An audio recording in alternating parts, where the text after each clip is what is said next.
Pasensya ka na din ha, kung kailangan mong lumipat ng probinsya natin. Iba na kasi ang priority ng Tita Badet mo ngayon na may asawa na siya. Ayos lang po, Ma. Naiintindihan ko naman kayo eh. Tsaka naiilang din po ako kay Tito Jerry. Hindi ko naman kasi siya lubusan na kilala. Isa nga rin yan sa dahilan kung bakit mas ginusto ko na dun ka na sa Lola Alicia mo. Ang ikinalulungkot ko lang po, mapapalayo ko sa mga kaibigan ko. Iba pa rin po kasi kung sa personal ko sila nakikita.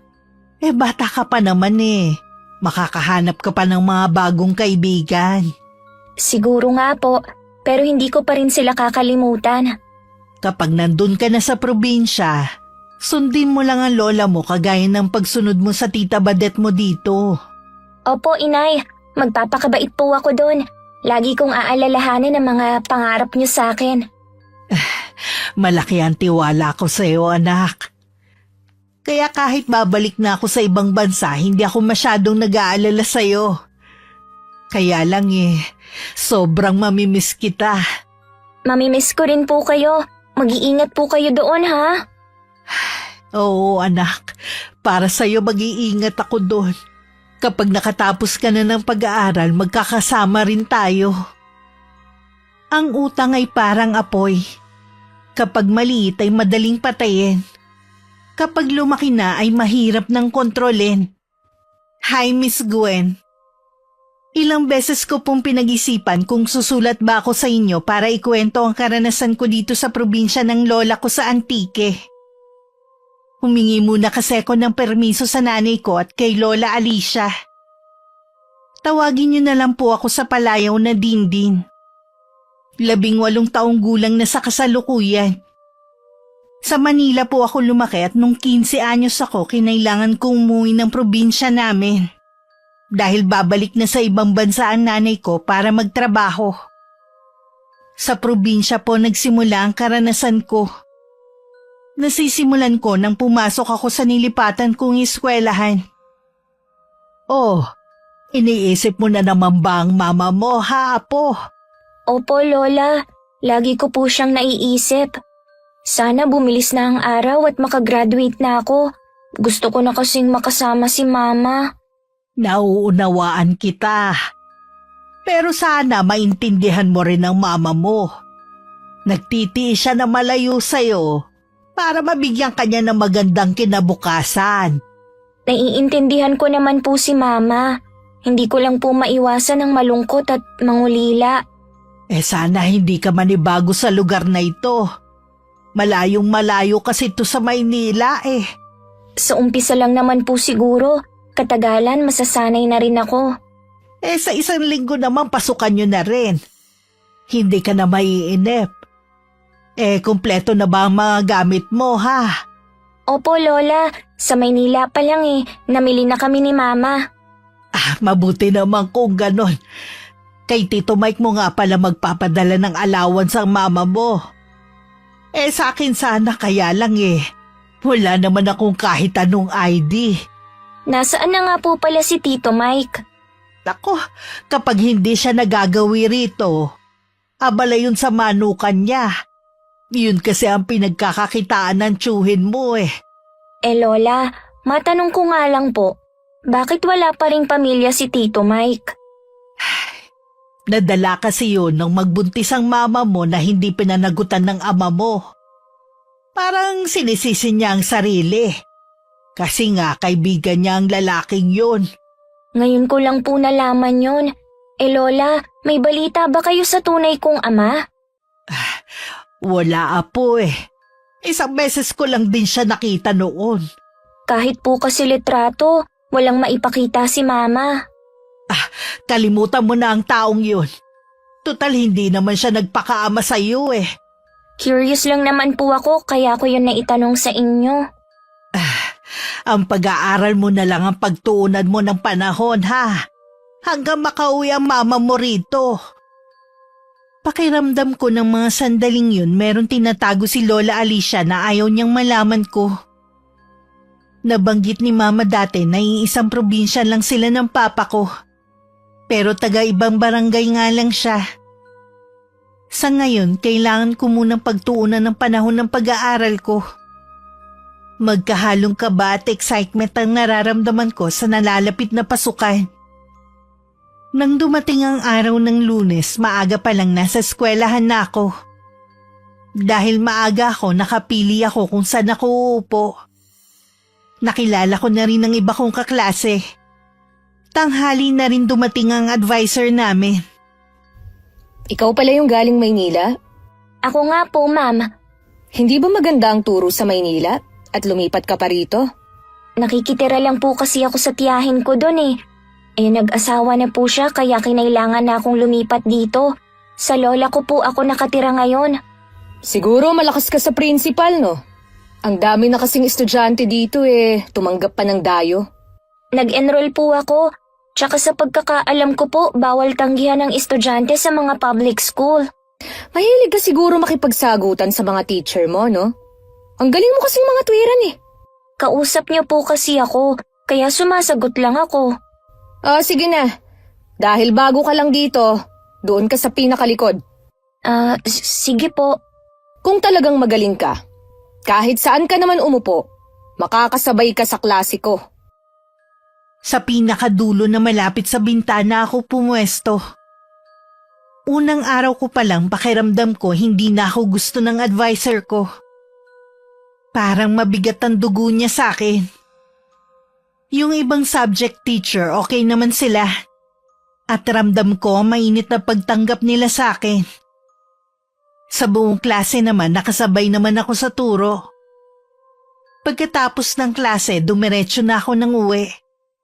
Nakahanda naman ang merienda ko na niluto ni Lola Alicia. Kumusta naman ang unang araw mo, Apo? Ayos lang naman po, Lola. Marami na agad akong naging kaibigan. Mabuti naman kung ganon. Sino nga pala ang advisor ninyo? Si Ma'am Angie po. Kilala niyo po ba siya, Lola? Oo. Taga rito din siya sa barangay natin. Malapit sa manukan ng Tito Mike mo ang bahay niya. May pagka-istrikta nga po siya kumpara sa iba kong teacher eh. Sinisindak ka lang noon dahil bago ka lang. Ganon po ba, Lola? Gagalingan ko na lang po sa klase niya para hindi niya ako pag-initan. Kapag meron siyang sinabi o ginawa na hindi maganda, magsumbong ka lang sa akin, ha? Ano po ba ang pagkakakilala niyo sa kanya, Lola? Kung sa bagay, malalaman mo rin naman sa katagalan eh. Mabuti pa nga na sabihin ko na. Naireklamo na yun dati dahil sa ginagawa niyang pangungutang sa mga estudyante niya. Hindi ko lang alam kung totoong hanggang ngayon ginagawa pa rin niya. Grabe naman po siya, Lola, kung ginagawa pa rin niya yon. Napansin ko nga po sa mga kaklase ko, hindi naman ganun kaganda ang buhay ng iba. Nakita ko nga po yung baon ng iba, nilagang saging at kamote lang. Kaya nga nakakaawa kung totoo nga yun eh. Palibhasa nga kasi kamag-anak niya ang prinsipal. At ilan sa mga guro doon magkakamag-anak kaya nagtatakipan. Nakakaawa naman po ang mga estudyanteng inuutangan niya. Siya nga pala, nabanggit mo bang apo kita? Hindi po, Lola. Hanggat maaari, iwasan mong banggitin ang pangalan ko para hindi kanya pag-initan. May issue po ba sa pagitan niyo ni Ma'am Angie? Wala naman sa kanya pero sa asawa niya meron. Siyempre, dun siya kakampi. Ang dami ko pa sanang gustong itanong kay Lola Alicia. Kaya lang may dumating siyang bisita. Iniwan na muna niya ako sa kusina. Nung gabi, dumating naman si Tito Mike. May mga dala siyang gulay at prutas. Inabot din niya sa akin ang perang pinadala ni Mama. Bakit po madalang lang kayo pumunta dito, Tito Mike? Pasensya ka na, busy ako eh. Kumusta na nga pala sa eskwela ang pinapasukan mo?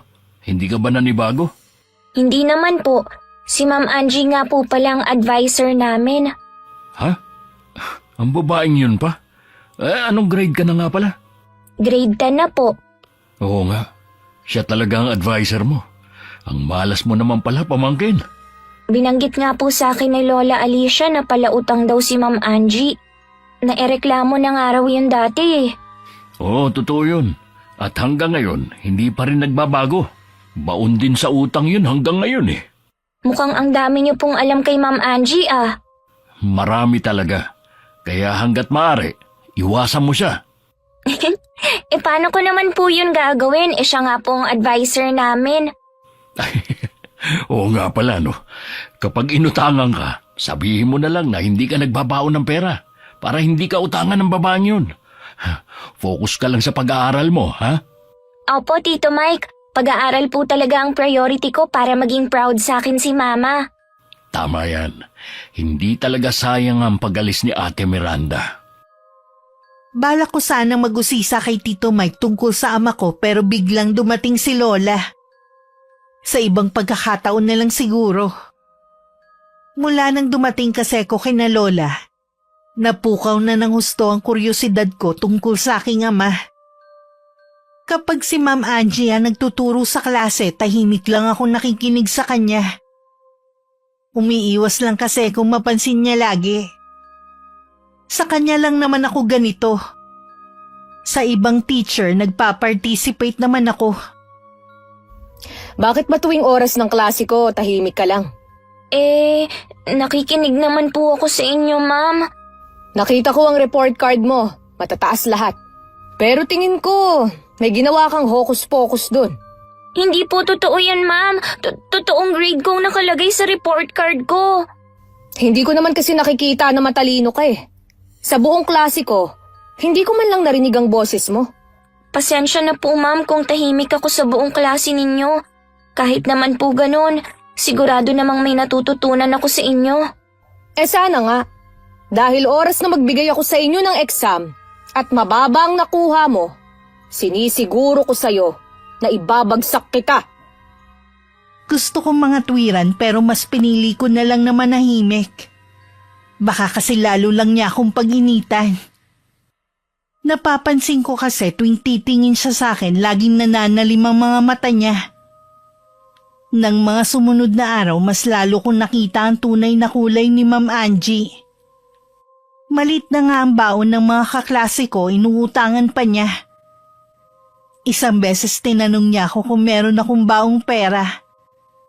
Sabi ko wala dahil pagkain lang ang ipinabaon sa akin ni Lola.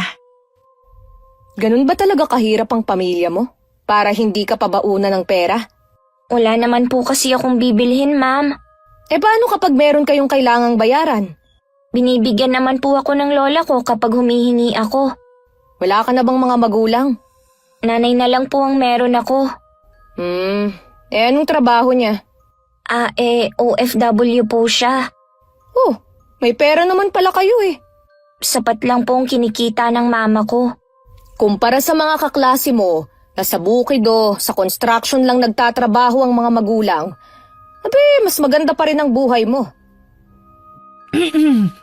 Pwede ba kitang makausap ngayon? Hazel, ikaw pala.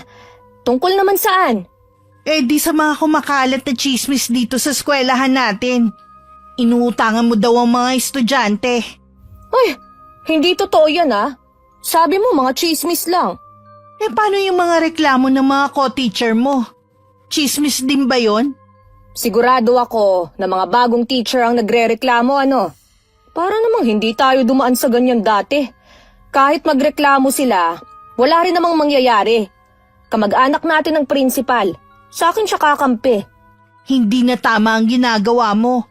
Yan ang magpapahamak sa'yo balang araw. Malabo yung sinasabi mo.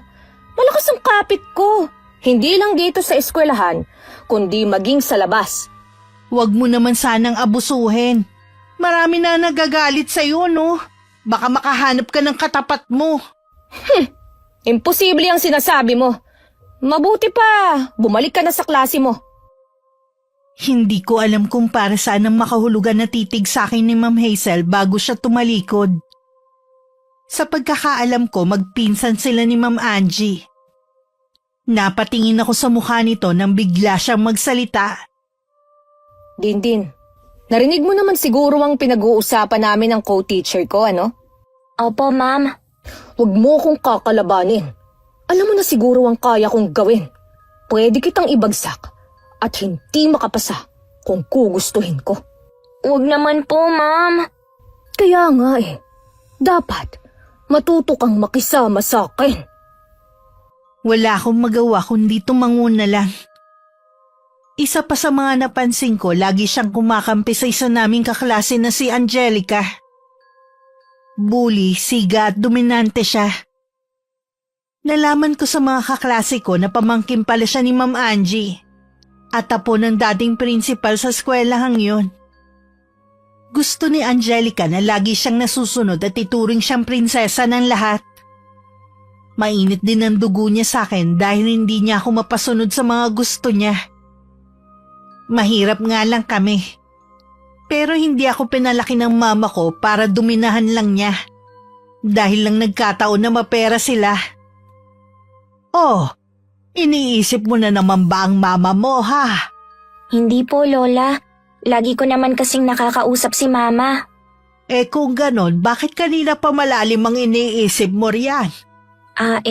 Iniisip ko lang po kasi ang tunay kong ama. Di ba sinabi ko na sa'yo, kalimutan mo na siya. Lola, pakiramdam ko po kasi hindi buo ang pagkatao ko kung hindi ko siya makikilala. Wala namang kasing nakakaalam kung nasa na siya ngayon kahit ang pamilya niya. Bigla siyang naglahong parang bula noon nang malamang buntis ang mama mo. Kung sakali po ba na bigla na lang siyang magpakita, papayagan niyo kaya ako na makaharap siya? Hindi ako ang magpapasya niyan, kundi ang mama mo. Pero kayo po ang kasama ko. Bahala na, iha. Mahirap kasing magpasya kung hindi pa naman nangyayari . Sa ngayon, wag mo munang isipin yan. Opo, Lola. Kumusta nga pala ang pag-aaral mo? Ayos lang naman po. Ang bilis ng panahon, no? Ilang buwan ka na rin dito sa amin. Oo nga po at hindi rin ako nakakaramdam ng pagkainip. Mabuti naman nakagamaya mo na ang pagtira dito. Basta kapag may problema ka, magsabi ka lang sa akin, ha? Tapos na ang first quarter, bigayan na ng card. Ganun na lang ang gulat ko na makita ang nag-iisang mababang grade ko. Napatingin ako kay Ma'am Angie na nakatingin din sa akin ng mga sandaling yun. Bukod tangi siya lang ang nagbigay sa akin ng mababang marka. Bala ko sana siyang kausapin pero pinigilan ako ng mga kaklase kong sina Ana at Jillian. Sabi nila sinadya daw yun ni Ma'am Angie para hindi ko maungusan si Angelica. Hayaan ko na lang daw para hindi ako lalong pag-initan. Parang may mali sa mga grade mo, apo . Tama ba ang nakikita ko, ha? May isa kang subject na mababa. Hindi ko po alam, Lola, kung bakit mababa ang ibinigay sa akin ni Ma'am Angie. Baka po hindi sapat ang ginagawa ko. May problema ba, apo? Pinag-iinitan ka ba ni Angie? Wala po akong problema. Iba-iba po talaga ang mga guro. Hindi naman sa lahat ng subject magaling ako. Pagbubutihin ko na lang sa susunod. Sige. Basta ang sakin lang hindi ka nagdaramdam sa nakuha mong grado. Hindi po, Lola. Grade lang naman po yan. Mas importante pa rin po ang diskarte sa buhay pagkatapos ng pag-aaral. Sa bagay nga, tama ka rin. Alam ko namang hindi ka lang mahusay sa academic. Magiging mahusay ka rin sa buhay balang araw. Lola, kanina po pala pag uwi ko, may nadaanan ako nagkakagulo sa labas. Ano po ang pinagtatalunan nila? Sa paluwagan yata. Isinasali nga nila ako noon Tumanggi lang ako. Dapat yung silitang sa sahod na. Ang problema yung may hawak ng pera pinautang si Angie. Sabi babalik naman agad bago ang pasahod. Si Ma'am Angie po ba na teacher ko? Oo, wala nang iba. Hipag niya kasi yung may hawak ng pera Ewan ko ba, hindi na sila nadala. Matindi po pala sa pangungutang si Ma'am Angie. Kahit po kasi sa eskwelahan, nagrereklamo na rin ang mga co-teacher niya dahil sa utang. Malakas ang loob niya dahil alam niyang kakampihan siya ng principal niyo. Hindi lang po pala sa utang sikat si Ma'am Angie Alam ko tamad din siya magturo. Laging late pumasok at walang pakialam sa mga estudyante niya. Ewan ko ba kung paano siya naging teacher? Sana naman po hindi ko na siya maging subject teacher sa mga susunod na taon. Konti lang kasi ang nagtuturo doon kaya malamang maging teacher mo pa rin siya sa susunod. Parang gusto kong manlumo pero wala naman akong magagawa. Dahil ganun sa eskwelahan na pinapasukan ko. Parang gusto ko nalang magpalipat. Kaya lang sa bayan pa ang sunod na eskwelahan. Kailangan kong mag-dorm kung sakali. Alam kong mag-aalala lang si Mama kung sasabihin ko yun. Kaya minabuti ko na lang na itago ang gusto kong gawin. Nang sumunod na araw, hindi nagturo si Ma'am Angie. Usap-usapan na pinatawag daw to sa barangay dahil sa mga utang. Hindi lang daw iisang tao nagrereklamo kundi 5 katao. Ha! Mabuti na lang hindi mo nakatuluyan ng Angie na yon. Malabo naman yun. Dahil ako mismo nakipaghiwalay sa kanya noon. Wala na talagang kahihiyan ng babaeng yun eh. Sa tingin ko po sakit na niya ang pangungutang. Dalaga pa siya, ganun na siya. Sa akin, ang laki ng utang niya. Pero hinayaan ko na lang. Sa akin din naman at sa ate Miranda mo. Tapos siniraan pa niya ang ate mo noon. Nay, pinuntahan nga ako ni Angie nung isang araw Ano, para mangutang? Opo. Sabi ko, wag na ulit lalapit sa akin dahil ayoko na magalit ang asawa niya. Baka bigyan pa ako ng mali siya ang pagpunta niya Isa rin sa dahilan kung bakit hindi sila makaahon-ahon sa utang dahil sa bisyo ng asawa niya. Ganun na nga po. Ang kawawa, yung 2 nilang anak. Dahil hanggang ngayon wala ka pa ring asawa, baka akala niya meron pa siyang pag-asa na makipagbalikan sa'yo. Malabo na po yun. Kaya wag kayong mag-iisip ng ganyan. Hindi pa naman huli ang lahat Bakit hindi mo buksan ang puso mo at manligaw ulit? Hindi ko na po naiisip yan. Gusto ko na lang na tumayong ama ni Dindin. Siya nga pala. Nagtatanong si Dindin tungkol sa kanyang ama. Inaasahan ko na po yan kapag umuwi siya rito sa atin. Hindi na naman maliit na bata si Dindin Talagang magtatanong na siya tungkol sa ama niya. Kung ako lang mas gusto ko na lang nakalimutan na niya ang kanyang ama. Wala naman yung naging ambag sa buhay niya Meron naman po, Nay. Paano mabubuo si Dindin kung wala siya? Alam ko na masaya kayo dahil nandito siya. Nakikita ko na lagi kayong humingiti Inaamin ko, ibang saya na nandito si Dindin. Sana noon ko pa siya tinanggap. Di sana matagal nang naging masaya ang bahay na ito. Huwag niyo na pong isipin ang nakaraan. Ang mahalaga, yung ngayon. Hindi na lang si Dindin na naghihintay sa pag-uwi ng mama niya. Pati na rin ako. Gusto ko kasi makausap ang ate mo para ipaalam sa kanya na wala na akong tampo sa kanya. Siguradong matutuwa si ate kapag narinig niya yan sa inyo. Halos 1 linggo ring wala si Ma'am Angie. Marami sa amin ang mas natutuwa dahil wala siya. Maliban kay Angelica.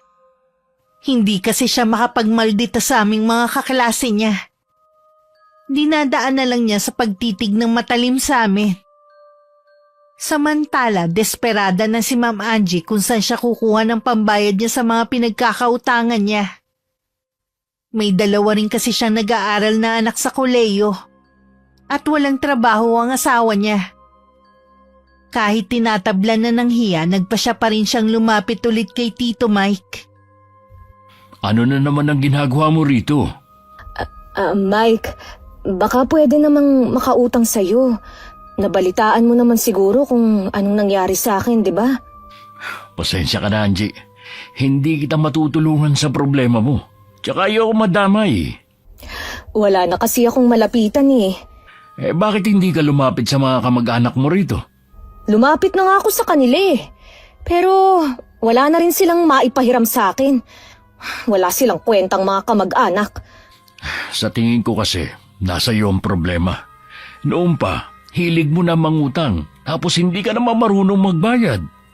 Nakikiusap naman ako sa'yo. Wala ka namang pamilya Kaya alam ko na wala kang pinagkakagastusan. Anong wala? Naandyan pa si inay at ang pamangking ko. Gusto kong akuin ang pagiging ama sa kanya, kaya gusto ko siyang suportahan kahit papano. Pamangkin? Sino naman? Yung anak ni Ate Miranda, nasa bahay na siya ni inay. Binuhay pala siya ni Miranda. Akala ko hindi niya itutuloy. Nasa Maynila lang sila noon.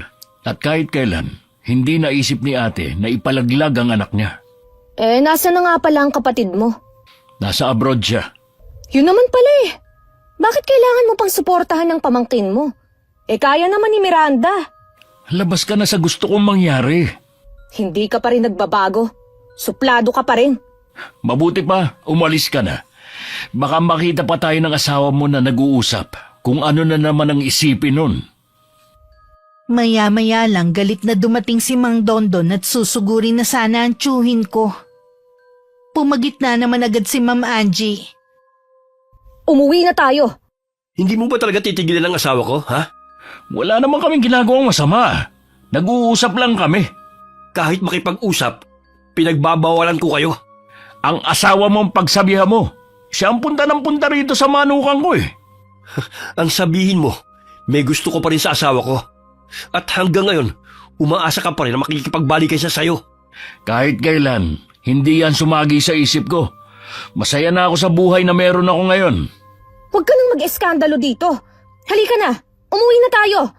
Isa ka pa. Ang tigas ng ulo mo. Siguro nagsisisi ka na ako ang pinili mo kaysa sa kanya. Pwede ba? Doon na lang kayo mag-usap sa bahay nyo. Inaabala nyo na ako eh. Tarantado ka! Huh? Ano ba? Tonton! Umalis na tayo! Lagi ka na lang ganyan! Hindi mo na nga ako natutulungan eh! Hilig mo pang ipahiya ako! Hindi ka mapapahiya kung wala kang ginagawang masama.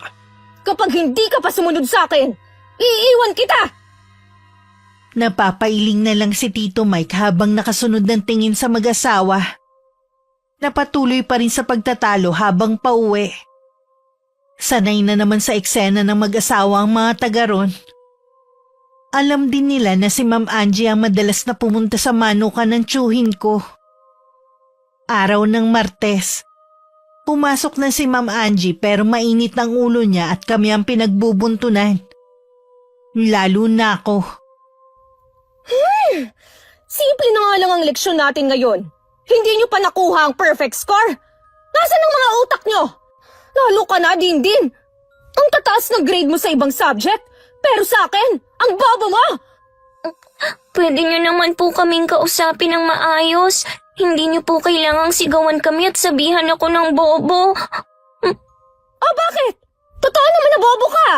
Magrereklamo ka, ha? Opo, dahil sumusobra na kayo, hindi na tama ang ginagawa ninyo sa amin. Aboy, bastos ka, ha? Totoo talaga ang sinasabi ng ilan.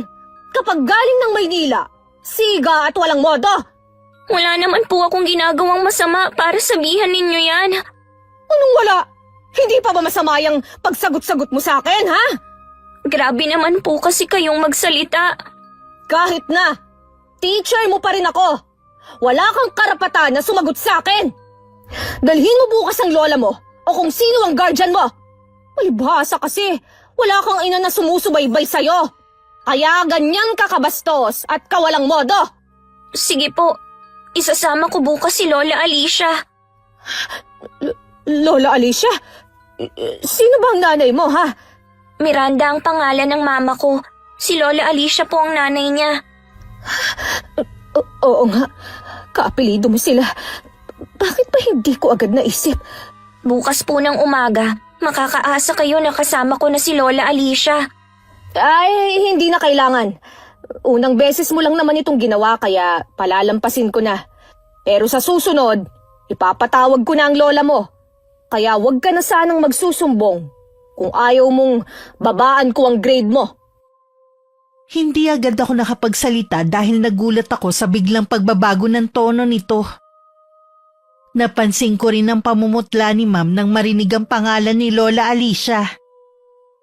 Kahit ang iba kong kaklase, nakitaan ko rin ang kakaibang takot. Mula nun biglang bumait sa akin si Angelica. Hindi na niya ako binubuli at maging ang mga itinuring kong kaibigan. Tuwing nakakasalubong ko rin, umiiwas siya sa akin. na labis kong ipinagtataka. Kahit hindi ka magsabi, alam ko na merong bumabagabag sa'yo, Apo. Lola, bakit po kinatatakutan kayo ng ibang tao? Ayun ba? Tung araw kasi kilala ko na kapag nagalit nang hahabol ng itak. Ah, talaga po? Matagal ng panahon na yun. Pero yung iba kasi na nakaranas, hindi pa rin makalimutan. Kaya hanggang ngayon iniiwasan pa rin ako.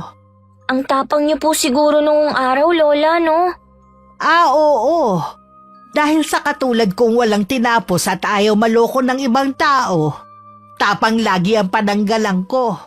Kaya po pala ganun na lang ang takot ni Ma'am Angie nang banggitin ko ang pangalan ninyo. May utang din po pala siya sa inyo. Ang ama niya ang isa sa mga hinabol ko ng taga nung araw. Kahit siya, pinagbantaan ko na tatagain ko kung hindi siya magbabayad sa akin. Pero hanggang ngayon hindi naman nagbayad. Ang lagi niyang panakot ang asawa niyang malaki lang ang katawan, pero batugan naman. May utang din po pala siya sa inyo? Oo, Apo. Pero sadya talagang makapal ang mukha Mga magulang niya ang humaharap sa akin noon at nakikiusap. Kahit sa mama mo pera at kasalanan ng utang niya. Ano pong kasalanan niya kay Mama? Naging magkaibigan kasi sila noong araw. Walang kamalay-malay ang mama mo na umuutang si Angie gamit ang pangalan niya. Ang mama mo ang nagbayad sa mga utang ng babaeng yun. Ang tindi pala ni Ma'am Angie. Kahit nga po ibang co-teacher niya, nirereklamo na rin siya.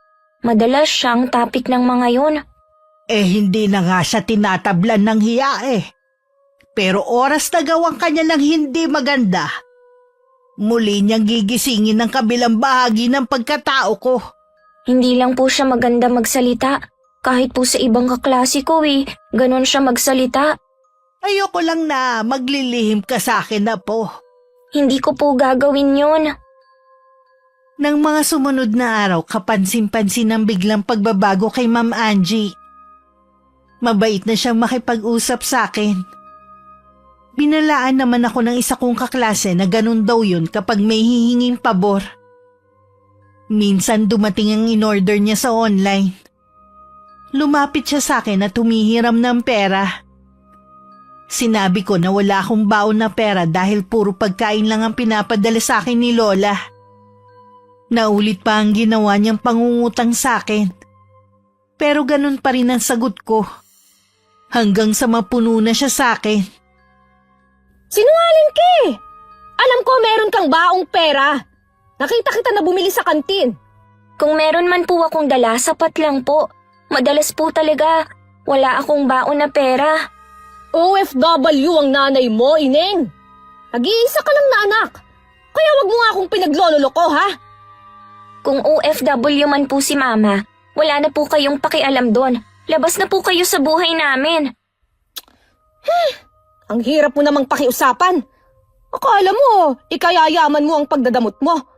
Hindi nga po siguro, pero tama lang na pahalagahan ko ang perang pinapadala ni Mama. Maliit na halaga lang naman ang hinihiram ko sa'yo Mga kaklase mo nga na simple lang ang buhay, pinapahiram ako. Tapos ikaw hindi. Kaya lang naman sila nagbibigay dahil natatakot sila sa inyo. Ibig sabihin, hindi ka natatakot sa akin? Wala po akong dapat katakutan dahil wala naman akong ginagawang masama sa inyo. Kayo nga po itong may atraso kay Mama at kay Lola Alicia. Hindi ko alam kung anong ibig mong sabihin. Huwag niyo na pong itanggi. Sinabi na sa akin ni Lola ang lahat. Itong tandaan mo, Ineng. Magsisisi ka sa ginagawa mong to. Kung ibabagsak niyo po ako, magsusumbong po ako. Kanino naman? Sa principal? Tsahin ko yun. Hindi lang naman po sa kanya pwede magsumbong. Oras na hindi niya aksyonan ang mga reklamo. Tingnan natin kung hanggang saan ang pagiging tigasin mo. Inaasahan ko ng mababa ang ibibigay sa akin na grade ni Ma'am Angie. Pero hindi ko na yun dinamdam.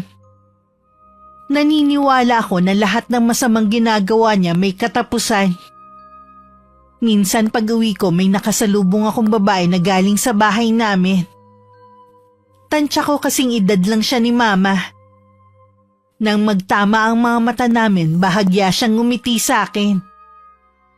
Lola, sino po yung magandang babae na nakasalubong ko? Siya si Alma. May anak din siyang nag-aaral sa eskwelahan na pinapasukan mo. Ano po ang sadya niya? Humingi lang siya ng payo sa akin. Tungkol po saan? Tungkol sa principal ng paaralan ninyo. Galit din pala siya sa teacher mong si Angie Ano po ba ang problema niya sa principal namin? Sinabi niya na kaya malakas ang loob ni Angie na gumawa ng kalokohan dahil tiyahin niya ang principal at mga pinsan niya ang ibang teacher kaya siya laging pinagtatakpan. Siguro po kung mawawala ang principal, medyo magbabago ang eskwelahan namin. Kaya lang po, bata pang principal namin para magretiro. Alam ko naman yun. Nasa 4 o 3 taon pa bago siya magretiro. Masyado pang matagal ang paghihirap na dadanasin yung mga estudyante. Oo nga po. Ano pong gustong mangyari ni Aling Alma? Wala naman, Iha. Naglabas lang siya ng saloobin niya. Naisip ko nga po, parang gusto ko na lang pong magpalipat. Kaya lang po marami na akong naging kaibigan dito. Konting tiis lang, Apo, ha? Magbabago din ang lahat. Sana nga po, Lola. Alam ko na isa ka rin sa nakakaranas ng kalupitan sa eskwelahan na yan. Pero ayaw mo lang magsumbong. Ayoko po kasing gawing komplikado pa ang lahat. Hindi naman po ako nasasaktan Syempre, ibang usapan na oras na masaktan ka. Hindi na talaga ako papayag nun. Nang sumunod na araw, nabalitaan na lang namin na nagkasakit ang principal. Namaga daw ang buong katawan nito hanggang sa hindi na makalakad. Naging usap-usapan din na wala na daw makapagpagaling na doktor dito. Kaya ang hinala ng ilan baka kinulam ang principal. Lingid sa amin sa pagkawala ng principal, medyo nabahag ang buntot ni Ma'am Angie. Nakaramdam din siya ng takot dahil wala ng pinakamalakas niyang kakampi. Aling Alicia, ano ho ang ginagawa niyo rito sa bahay ni Tia Lydia? Dinalaw ko lang siya. Imposible na nga pala siyang makabalik bilang principal dahil sa kalagayan niya. Kung ganun ho pala, tama ang sinasabi nila na malala ang kalagayan niya. Parang ang bilis naman ng pangyayari. Huling nag-usap kami, malakas pa siya at masigla. Hindi kaya totoo ang hinala ng ilan na may kumukulam sa kanya? Ibig bang sabihin marami ang galit sa kanya? Hindi ko ho alam. Matindi ang may galit sa kanya kaya siya nagawang ipakulam. Siguro marami siyang ginawang masama sa kapwa niya. Hindi ko ho alam. Hindi ko naman kasi siya nakakasama lagi. Higit kanino man, ikaw ang nakakakilala sa kanya. Sabi ko nga po, hindi ko siya laging nakakasama. Kung ako sa iyo iwasan mo na siya. Baka pati ikaw damay ng tao may galit sa kanya. Kung totoo ngang kinukulam siya. Dadalawin ko lang naman siya ngayon. Sige, mauna na ako sa iyo ha. Ikaw pa lang yata sa mga kamag-anak niya ang dadalaw sa kanya Aling Alicia, sandali lang ho. May sasabihin ka pa ba? Alam niyo siguro na estudyante ko ang apo niyo na si Dinding. Oo, alam ko. Pagsabihan niyo ho ang apo niyo dahil mahilig mga tuwiran sa akin. Kaya ba parating mababa ang grade na ibinibigay mo sa apo ko? Hindi naman po siya ganun kagaling sa klase ko Kaya tama lang na ganung grade ang ibigay ko. Baka dahil hindi mo lang siya nauutangan kaya ganon. Ano ho? Sinabi ba niyang inuutangan ko siya? Walang isinusumbong ang apo ko. Bakit niyo nasabi yan? Dahil kilala na kita. Binabalaan kita, Angie. Huwag na huwag mong idadamay ang apo ko sa mga estudyanteng binibiktima mo. Wala po akong ginagawa sa apo niyo. O sa kahit na sinong estudyante. Huwag ka na magsinungaling. Kilala na kita noon pa. Ni Katiting, hindi ka nagbago. Pasensya na kayo, Aling Alicia. Papasok na ako sa loob ng bahay. Tinitigan lang siya ni Lola Alicia hanggang makapasok. Hindi pa man nakakalayo si Lola sa bahay, narinig na niya ang malakas na hiyawan sa loob kasabay ng iyakan. Nang araw na yun, hindi na kinaya ng prinsipal namin ang sakit na nararamdaman. Binawian na rin siya ng buhay. Sa nakikita ko, kahit mga kapwa guro, iilan lang ang nagpakita ng simpatya. Lalo ring umugong ang balibalita na kulam nga ang ikinamatay ng prinsipal. Mabuti naman at dinalaw mo ako rito. Wala po kasi si Lola sa bahay. May pinuntahan sa kabilang baryo. Naiinip po kasi ako kaya pumunta na lang ako dito. Ay siguro dadalawin ni nanay si Chamaring. Siya ang nakatatandang kapatid ni nanay. Bali 2 na lang sila magkapatid na buhay. Nabanggit nga po yun ni Lola Alicia. Ang lawak po pala ng manukan ninyo. Sinong katukatulong nyo dito? Wala talaga akong regular na katulong rito. Kaya ko naman kasing pangasiwaan to ng mag-isa. Ang sipag nyo naman po, Tito Mike. Ay, siya nga pala, Dindin. Nagkausap kami ng mama mo. Ay mula ngayon, ako na ang bahala sa baon at sa iba mo pang gastusin. Ibig po bang sabihin hindi na magpapadala sa akin ng mama? Ganun na nga. Gusto ko kasing makaipon siya para makauwi na siya sa atin. Alam ko kasing namimiss mo na talaga siya. Sabi ko kapag natapos ang kontrata niya, huwag na siyang pumirma ulit. Salamat po, Tito Mike. Kung alam nyo lang na araw-araw ko talaga siyang namimiss.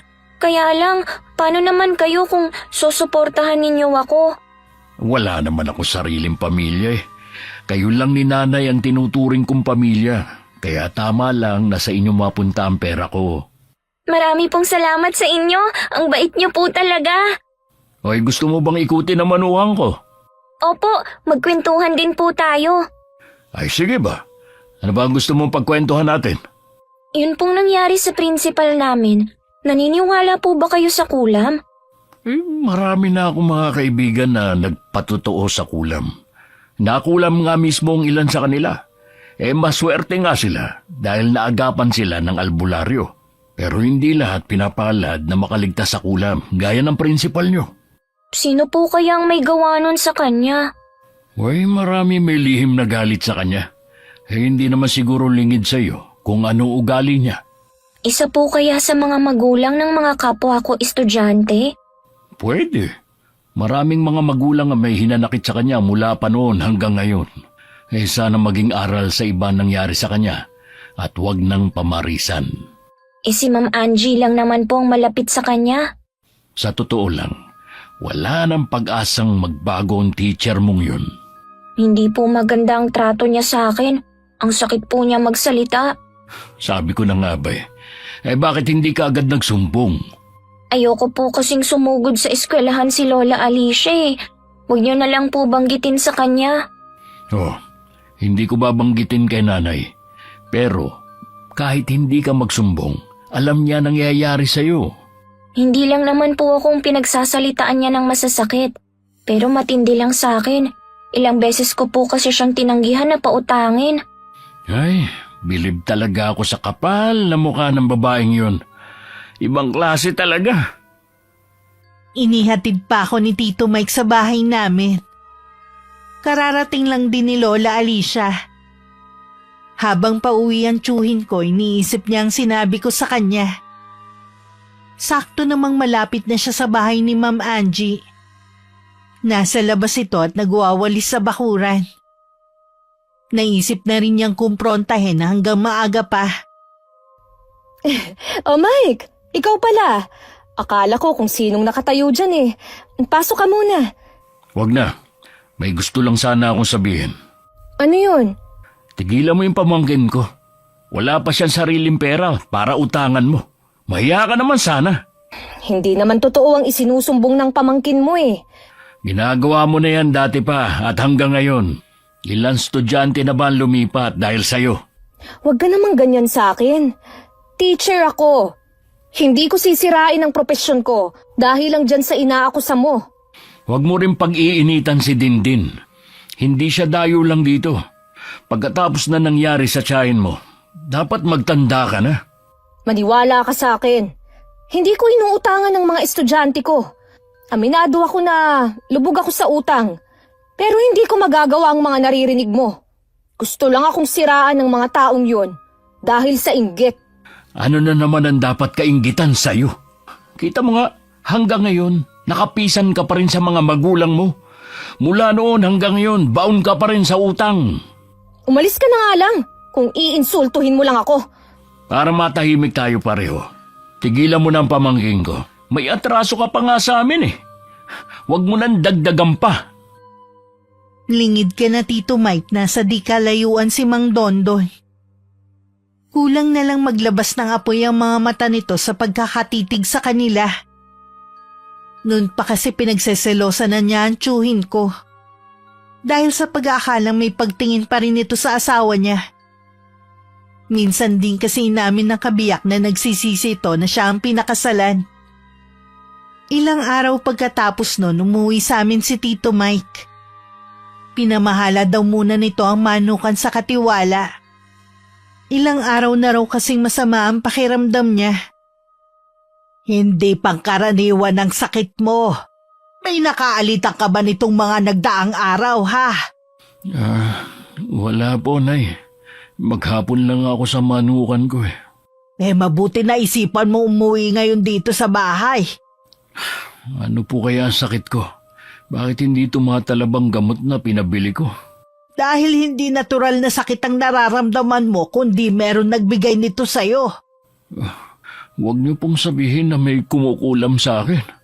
Ganun na nga. Kaya kita tinatanong kung may nakaalitan ka. O di kaya may nakainuman ka na hindi mo kilala. Matagal na po akong hindi umiinom. Ano bang masakit sa'yo, ha? Ito pong tiyan ko eh. Wala pong tigil sa paghilab. Nagsusuka at nagtatai din po ako. Mahiga ka lang dyan. Ako na ang bahala sa'yo. Habang ginagamot ni Lola Alicia ang tiyuhin ko, tahimik lang ako nagmamasid sa kanilang dalawa. Noon ko lang din nalaman na marunong palang manggamot si Lola. Kitang-kita ko ang pamimilipit sa matinding sakit ni Tito Mike. Parang wala na ring dumadaloy na dugo sa ugat niya sa sobrang putla niya. Sa tindi siguro ng nararamdaman na walan ng malay ang tiyuhin ko. Ayos lang po ba si Tito Mike, Lola? Oo, Apo. Nakatulog lang siya. Palagay ko ilang gabi na rin siyang hindi makatulog. Mabait po si Tito Mike. Sino po kayang gumawa nito sa kanya? Selos ang dahilan kung bakit siya pinakulam. Ito, lumabas sa kaperasong papel na ito. Wala naman po akong nakikita sa hawak niyong papel, Lola. Hindi ito makikita ng pangkaraniwang tao. Bukod tanging ako lang ang nakakaaninag sa nakalagay sa papel na ito. Hindi ko po alam na magaling kayong manggagamot, Lola. Sana, Apo. Ikaw ang magmana ng aking kaalaman sa panggagamot. Sana po, Lola. Gusto ko pong manggamot katulad niyo.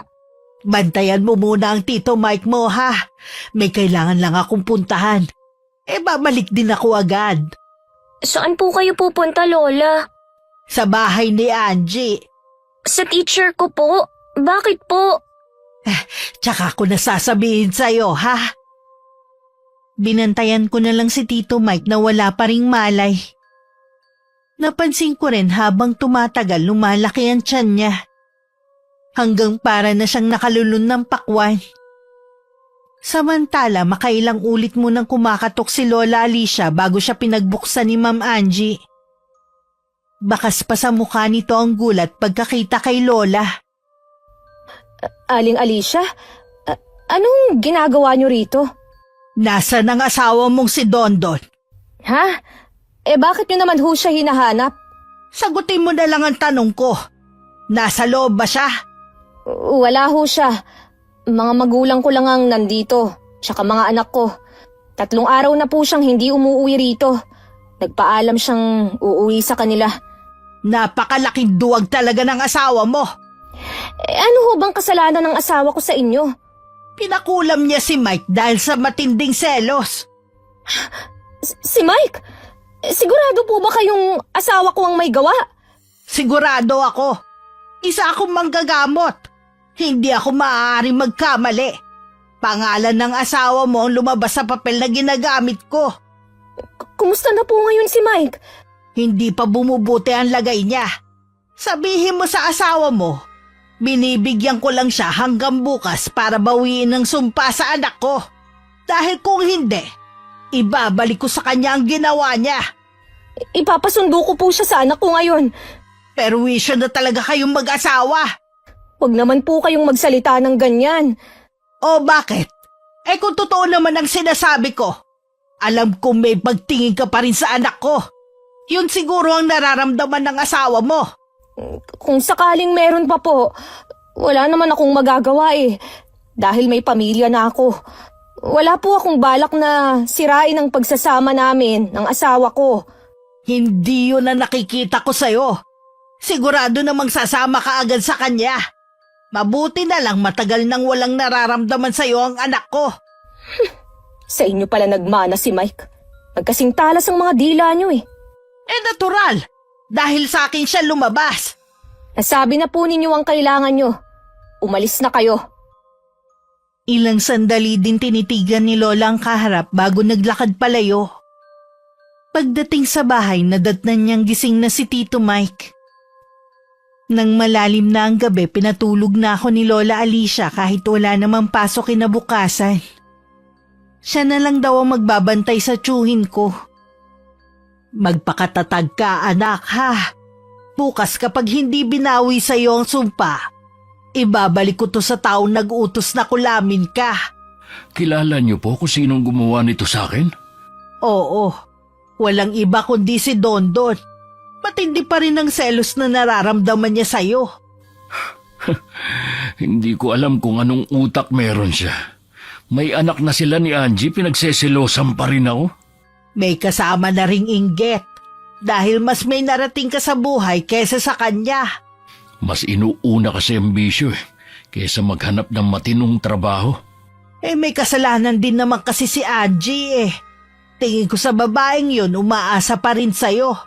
Baka nararamdaman yun ng asawa. Wala na po akong pakialam sa kanila. Ang gusto ko lang, gumaling na para maasikaso ko na manukan ko. Magpahinga ka na. Bukas magiging maayos na ang pakiramdam mo. Babantayan na lang kita. Kinabukasan, maaga akong nagising. Naabutan ko si Lola Alicia na dinadasalan si Tito Mike. Tingin ko pareho silang wala pang tulog. Hindi ko na lang sila inabala at pumunta na lang ako sa kusina para maghanda ng almusal namin.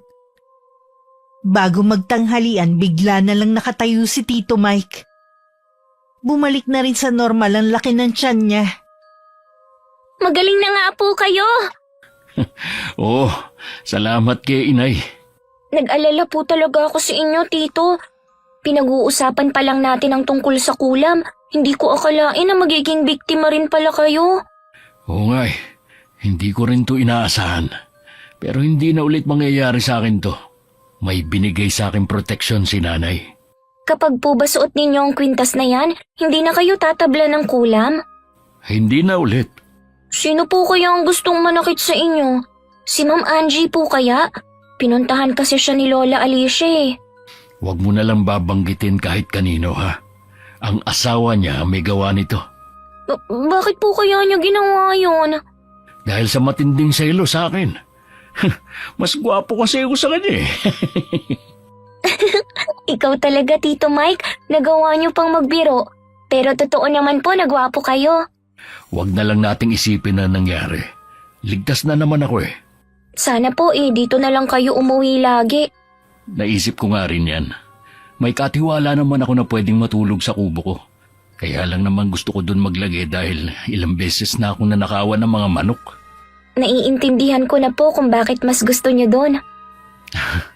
Dahil hiniling mo, dito na uli ako uuwi. Maging si Lola natuwa nang malaman na sa bahay na ulit uuwi ang tiyuhin ko. Kahit hindi nagsasalita si Lola, alam kong gusto rin niyang doon na tumira ang anak. Pagpasok ko sa eskwelahan, agad bumungad sa akin ng usap-usapan na baka matatagalan pa bago makapagturo si Ma'am Angie. May sakit daw kasi ang asawa nito at malala na ang kalagayan. Malayo pa lang ako sa bahay, tanaw ko na si Ma'am Angie nakausap ang lola ko. Dala ng kuryosidad, dahan-dahan akong lumapit. At nakinig sa pinag-uusapan nila. Napakasama niya! Hindi na ako nagtataka kung kayo rin ang nasa likod ng nangyari sa principal namin! Dahan-dahan ka sa binibitiwaw mong salita, Angie. Kanina ko pa kasi kayo pinakikiusapan! Nagamutin ang asawa ko! Pero tumatanggi kayo! At kanina ko pa rin sinasabi na wala akong magagawa para sa kanya.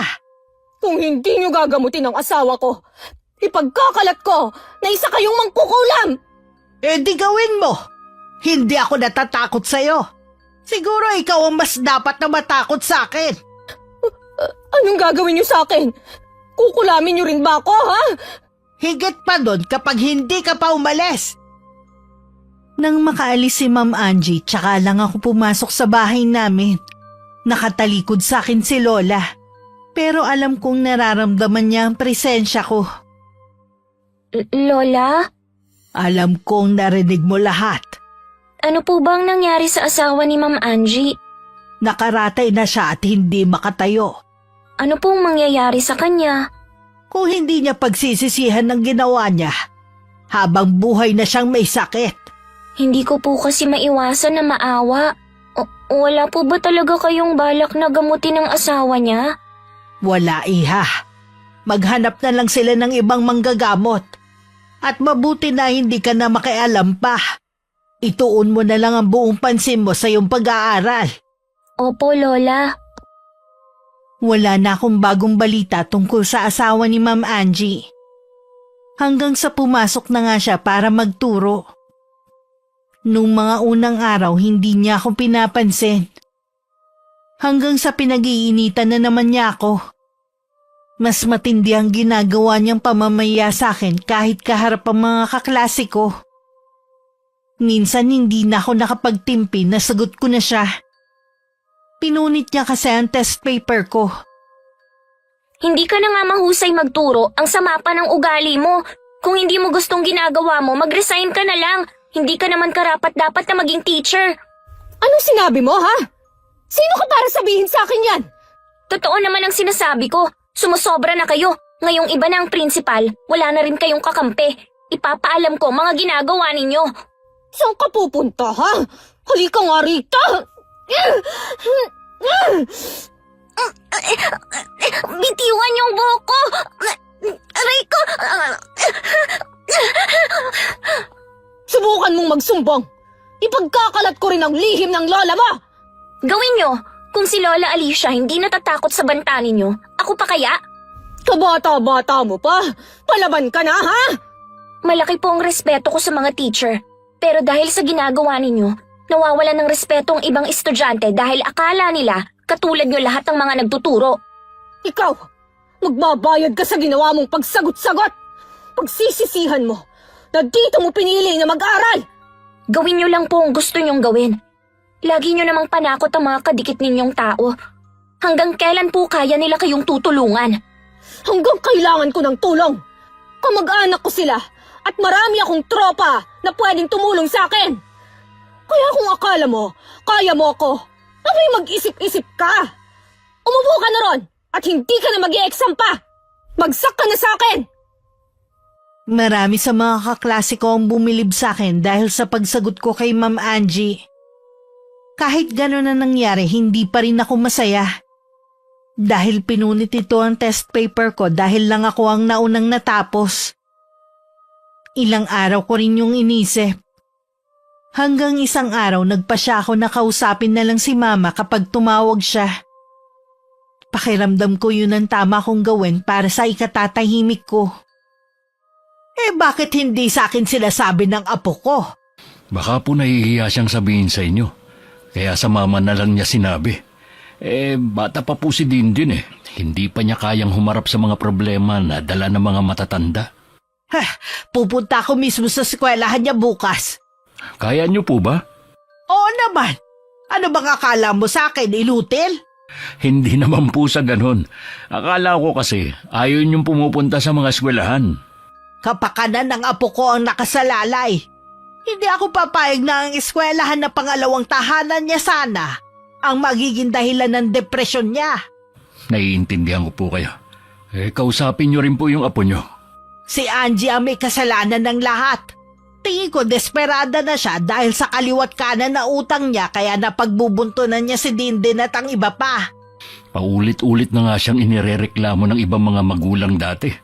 Pero dahil sa haba ng proseso, kalaunan hindi na rin tinutuloy dahil sa tagal ng investigasyon. Sa tingin ko, Nay, tama na si Dindin na lang ang ilipat natin. Kaya lang ang layo ng susunod na paaralan eh. Ako po ang bahalang magatid sa kanya araw-araw. O sige, pag-usapan natin yan. Hindi ko inaasahan na pupunta si Lola sa eskwelahan para kausapin si Ma'am Angie. Kahit ang teacher ko, hindi inaasahan ng biglang pagsulpot ni Lola.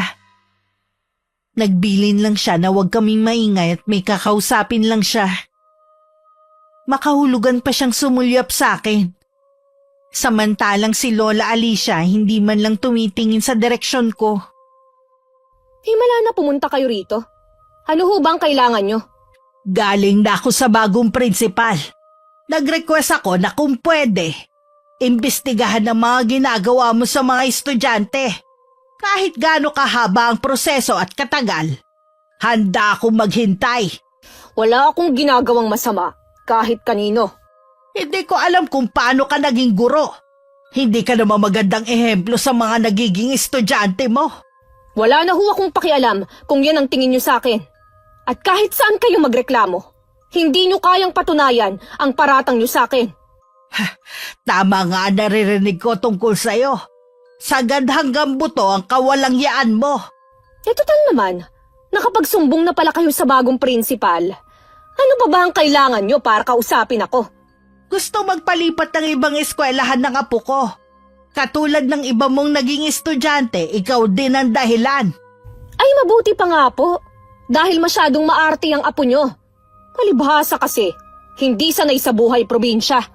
Imbis na maayos ka makipag-usap sa akin nagmamataas ka pa. Hindi habang buhay, may kakampi ka. Nang makaalis ang lola ko, tsaka lang nagpakita ng sobrang pag-aalala si Ma'am Angie. Maya-maya ang silip niya sa labas ng pinto. Para bang anumang sandali inaasahan niyang merong susulpot doon. Madalas ko rin siyang mahuli na matalim ang titig sa akin. Bago mag-uwian, masinsinan muna niya akong kinausap. Gusto sana niyang ako lang pero hindi ako pumayag na wala ang mga kaibigan ko sa tabi ko. Kapag ako nawala ng lisensya dahil sa inyong maglola, hindi ko kayo mapapatawad. Tama lang po ang ginawa ni Lola na kausapin ang bagong prinsipal. Baka sakaling magbago na kayo. Bukod tanging ikaw lang ang gumawa nito sa akin. Bakit kasi dito ka pa nag-aral? Ang gusto ko nga, ngayon pa lang lumipat ka na ng ibang eskwelahan. Ikaw ang nagdala ng kamalasan sa akin. Kayo po mismo ang nagdala ng kamalasan sa sarili ninyo dahil sa masama niyong ginagawa. Manang-mana ka talaga sa mama mo. Kahit noon, palaban si Miranda. Tinuruan ako ng mama na lumaban lalo na alam kong nasa tama ako. Oo na, ikaw na ang magaling. Sa gagawin ko sa inyong maglola, tingnan ko lang kung hindi niyo pagsisihan ang ginawa niyang pagpunta rito. May kumakalat na chismis sa eskwelahan na mangkukulam daw ang lola ko. Alam kong si Ma'am Angie ang nagpapakalat nun. Kahit ayoko sanang pansinin dahil sa pag-iwas ng mga kaklase ko sa akin, naapektuhan na rin ako. Hindi na rin ako makapag-focus sa pag-aaral. Maging sa ibang subjects, alam kong mababa ang makukuha ko dahil nawala ang focus ko sa mga gawain. Napansin ni Lola Alicia ang pagbagsak ng katawan ko. Siguro dahil na rin sa labis na pag-iisip. Hindi na rin nakapagpigil si Tito Mike na sugurin sa kanila si Ma'am Angie. Imbis na ikaw ang tumayong pangalawang ina ng pamangkin ko at ng iba pa mga estudyante, ikaw pa ang dahilan para masira sila. Bakit ka pa kumuha ng ganyang propesyon? Nandito ka na naman ba para insultuhin ako, ha? Alam ko na may kasama na ring inggit kung bakit mo pinag-iinitan ang pamangking ko. Hindi ka makapaniwala na pagkatapos mong siraan noon si Ate Miranda, magagawa pa niyang bumangon ng hindi nalulubog sa utang. Tama na! Lagi mo na lang binabanggit ang tungkol sa utang. Hindi naman ikaw ang magbabayad. Tigilan mo na rin ang pagpapakalat ng maling impormasyon. Hindi man kukulam ang inay ko. Manggagamot siya at alam mo yan. Hindi ako naniniwala. Mangkukulam ang nanay mo. Siya ang nagbigay ng sakit sa asawa ko. Kung ako sa'yo, harapin mo na lang ang mga taong pinagkakautangan mo. Mahalin mo rin ang trabaho mo na meron ka. Marami ang gustong mapunta sa posisyon mo pero hindi sila pinalad. Maswerte ka dahil nariyan ka na. Ang kailangan mo lang gawin, mahalin ang propesyon mo. Yan din naman ang makakatulong sa'yo para makaahon ka. Hindi mo ako kailangang pangaralan na para bang hindi ko alam. Hindi mo naman talaga alam. Alam mo, isa na lang ang hiling ko. Ang mawala ka ng tuluyan. Kung kinakausap mo ko, ang baba ng tingin ko sa sarili ko. Wala ka na kasing alam gawin, kundi insultuhin ang pagkatao ko. Kung gaano ako kababa. Bilang ganti, sisirain ko ang pamangkin mo. Wala ka na talaga sa tamang pag-iisip? Una pa lang, mabigat na ang dugo ko sa pamangkin mo. Yun pala, anak siya ng babaeng kinasusuklaman ko. Itinuring kang kaibigan ni Ate Miranda. Hindi rin siya nagkulang sa mga paalala sa'yo na tigilan mo na ang pangungutang. Sinabi ko nang huwag mo nang babanggitin ang utang ko. Umalis ka na sa bahay namin. Huwag kang maglala. Aalis ako. At ito na rin ang huling beses na tutungtong ako sa bahay na to. Kahit ang mga magulang ni Ma'am Angie, kinausap na rin siya sa napakaraming utang niya. Araw-araw na lang kasi merong pumupunta sa kanila para maningil. Kahit ang mga anak niya nahihiya na ring humarap sa tao. Dahil pati sila sinisingil sa utang ng nanay nila. Hindi na rin halos makapagturo si Ma'am Angie sa amin. Magbibigay lang siya ng gawain sa libro tapos aabalahin na niya ang sarili sa pagsa-cellphone. Nalaman ko rin sa iba kong kaklase na may warning na to sa principal. Dahil sa dami na natatanggap na reklamo. Hoy ikaw! Bakit walang sagot itong papel mo? Ano? Tuluyan ka na bang nabobo?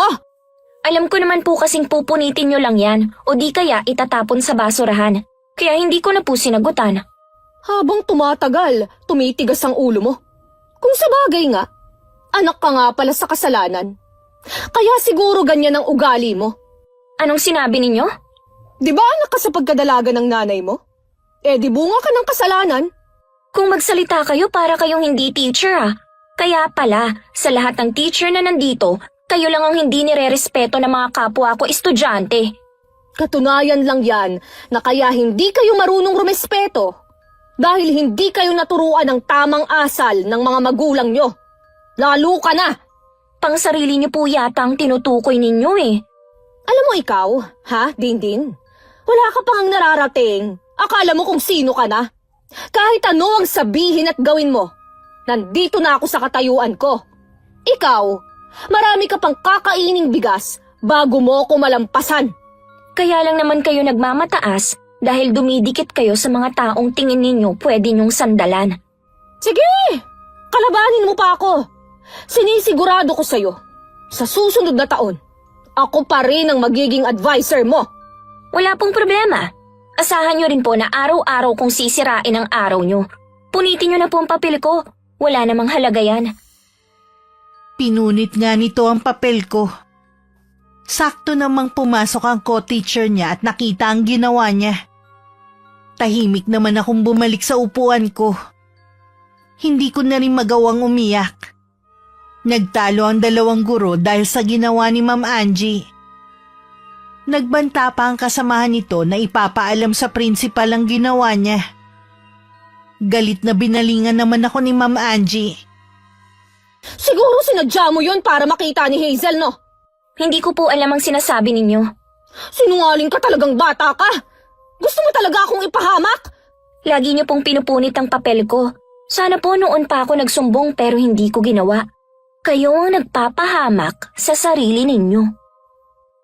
Matalim ang pagkakatitig sa akin ni Ma'am Angie. Para bang ibang tao ang nakikita niya sa akin. Kahit ako naninibago sa sarili ko. Para kasing hindi ako ang nagsasalita. Kahit nakakawalang gana ng pumasok, patuloy pa rin ako sa pagpasok para kay Mama. Lagi kong dasal na sana matapos na ang taon na yon para makalipat na ako sa ibang paaralan. Isang araw, balita sa buong eskwelahan na namatay na raw ang asawa ni Ma'am. Hindi na raw nito kinaya ang komplikasyon ng sakit. Ang akala ko po ba hindi ganun kalala ang kulam ng asawa ni Angie? Hindi nga pero wala namang ginagawa si Angie para ipagamot ang asawa niya. Parang sinuko na rin niya. Mula pa naman noon wala na siyang silbi sa asawa. Lalo pang ang nagkanda leche-leche ang buhay nila dahil sa bisyo niya. Oo nga po. Hindi naman kasi siya mahiwalayan ni Angie noon. Ngayong wala na si Dondon Baka naman makipaglapit ka kay Angie ha. Malabo po yan, Nay. At isa pa, may napupusuan na akong babae. Sino naman? Kapatid po nung barkada ko. Maaga po siyang nabiyuda at taga-kabilang barangay lang. Dalhin mo siya dito ha. Gusto ko siyang makilala. Opo, Nay. Kapag naging kami na, dadaling ko siya rito. Masaya ako para sa iyo, anak. Nag-aalala din kasi ko kapag nawala na ako sa mundong ito Gusto ko rin na may mag-aalaga sa iyo. Huwag na lang kayong aasa na mabibigyan ko kayo ng apo. Nariyan naman si Dindin. At marami naman akong apo sa mga pamangkin ko Ay, oo nga pala, Nay. Baka lalong mabuhay ang usap-usapan tungkol sa inyo ngayong patay na ang lalaking yun. Wala akong pakialam kung tingin nila sa akin mangkukulam. May katotohanan din naman dahil kay Ate Maring. Hindi na talaga niya nakontrol ang paggamit ng karunungang itim. Nananalaytay na yun sa kanyang ugat. Hanggang kamatayan dadalhin na niya yun. Pero sana hindi niyo ginagamit para manakit ng tao. O bakit kayo? Sa mabuti niyo lang ginagamit. Ginamit ko na rin ang kaalaman ko para turuan ng leksyon ng mga taong masasama. Akala ko... Ayoko lang kasing magbago ang pagtingin mo sa akin Kaya inilihim ko. Pero nananalaytay sa ugat ko ang pagiging mangkukulam. Pero mas nananaig naman ang kagustuhan ko makapanggamot. Hindi alam ni na Lola at Tito na kanina pa ako nakikinig sa pinag-uusapan nila. Ni konte, hindi man lang ako natakot sa natuklasan ko. Meron na rin kasi kong ideya na totoo ang kumakalat na sabi-sabi tungkol kay Lola Alicia. Sandali lang ibinuro lang asawa ni Ma'am Angie at tinatid na rin siya sa huling hantungan. Alam ko ni isa sa mga kamag-anak walang pumunta. Si Lola naman laging nasa bahay ng kapatid na si Lola Maring. Araw yun ng Sabado. Nagulat pa ako nang biglang sumulpot sa bahay si Ma'am Angie at hinahanap si Tito Mike. Wala po si Tito Mike dito. Huwag mo siyang itago. Wala din siya sa manukan. Ang katiwala lang niyang nandun. Bakit ko naman po siya itatago? Wala talaga siya dito. Mike! Mike! Lumabas ka dyan! Gusto kitang makausap! Mamamaos lang po kayo sa pagtawag sa kanya. Kung gusto nyo, sa gabi na lang kayo bumalik. Saan ba nagpunta ang tsuhin mo? Palagay ko po nasa kabilang barangay siya. Doon sa babaeng nililigawan niya. Merong nililigawan si Mike? Opo, sa pagkakaalam ko, biyuda yung babae. Baka naman gumagawa ka lang ng kwento. Bakit ko naman po gagawin yun? At saka wala naman po sigurong masama dahil binata naman si Tito Mike. Wala nga. Sige, babalik na lang ako. Pakisabi sa kanya na may mahalaga akong sadya sa kanya. Sa mura kong edad kahit papano nababasa ko na ang kinikilos ni Ma'am Angie. Lalo na alam kong naging sila ni Tito Mike noon. Pero nasisiguro kong wala nang nararamdaman sa kanya ang tsuhin ko. Si Lola Alicia lang ang umuwi ng araw na iyon. Binanggit ko nga ang pagpunta ni Ma'am. Nakita ko naman ang biglang pag-asim ng mukha niya. Alam kong hindi niya yun nagustuhan.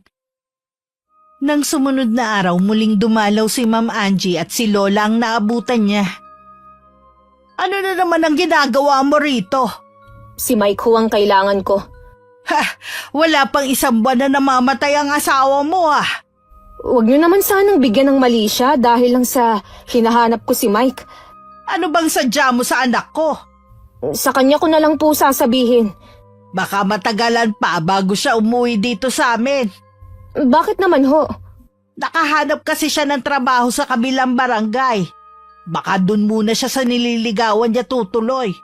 Alam ko kasi may paupahan ng pamilya ng babae. Paano ho ang manukan niya? May katiwala naman siya at tinitignan na lang ng pinsan niya. Ganun ba?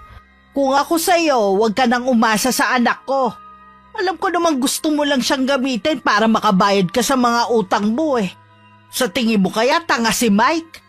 Mali po kayo nang iniisip. Noon pa, ayaw ko na sa'yo. Mabuti na lang natauhan agad si Mike.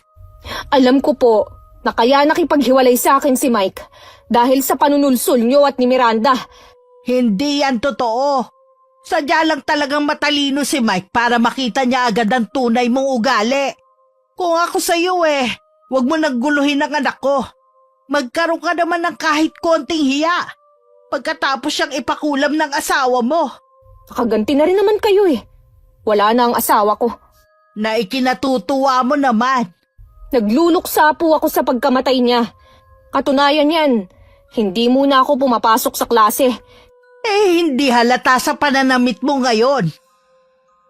Namula naman ang mukha ni Ma'am Angie. Walang paalam na umalis siya. Lingid sa kanya, marami ng mga magulang ang lumalapit kay Lola para humingi ng tulong.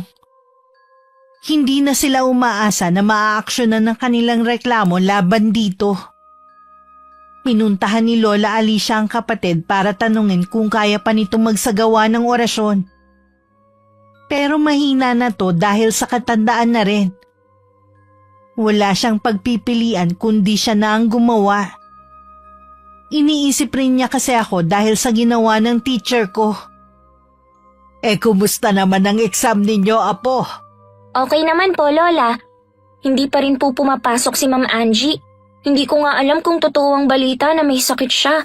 Sabi kasi ng iba, baka nagtatago lang dahil sa dami ng utang. Mas pabor yun sa'yo at sa iba pa. Oo nga po eh. Masama bang hilingin na sana hindi na siya pumasok? Hindi, Iha. Marami ang humihiling sa bagay na yan. Sana nga po, Lola, wag na siyang magpakita. Dahil sa kanya, iniiwasan ako ng mga kaklase ko. Pero ngayon po, okay na ulit kami. Mabuti naman kung ganon. Si Tito Mike po ba hindi pa uuwi? Nawiwili siya sa kabilang barangay Hayaan na lang natin. Pero nasabi niya na uuwi siya bukas para tingnan ang manukan niya. Pupunta rin po ako bukas doon. Wala namang pasok eh. Mukha yatang nawiwili ka sa pagpunta doon Nagmana ka yata sa Tito Mike mo sa pagkahilig sa mga manok Natutuwa lang po kung makita ang mga alaga ni Tito Mike. Sabihan mo rin pala ang tsuhi mo na gusto ko siya makausap Baka kasi hindi na yung dumaan dito Kinabukasan, maaga pa lang bumaba na ako ng bahay. Gusto ko rin kasi mag-jogging. Sa kubo na lang ni Tito Mike ako mag-aalmusal. Nakailang ikot muna ako ng takbo bago ako pumunta sa kubo ng tsuhin ko. Naabutan ko ang katiwala niya at sa mahinang boses sinabi nito na nasa kubo din si Ma'am Angie. At kausap si Tito Mike. Akala ko hanggang ngayon, mahal mo pa ako. Kaya hindi ka pa nag-aasawa. Pinili ko na wag mag-asawa. Hindi dahil sa'yo. Siguro dahil na rin sa nangyari kay Ate Miranda. Sinisisi ko ang sarili ko. Dahil sa akin, kaya sila nagkakilala ng ama ni Dindin. Ang tanga-tanga ko para umasa sa wala. Huwag mo nang ipagpilitan ang gusto mo. At alam ko naman kung bakit ka naghahabol ngayon. Iniisip mong kaya kong bayaran ang utang mo. Sa totoo lang, hindi ko na alam kung saan ako kukuha. Gusto na nga ng mga magulang ko na ibenta ang bahay namin para lang makabayad ako. Pero saan naman kami titira? Bakit hindi mo subukan na lumapit sa mga kamag-anak nyo? Ginawa ko na yan.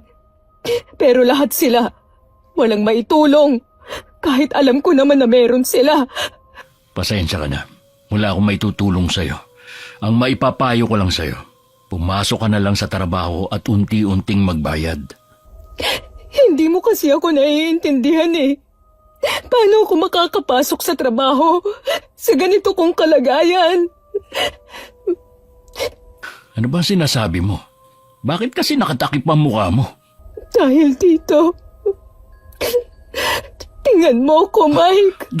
Diyos ko, ano nangyari sa'yo? Kulam ito.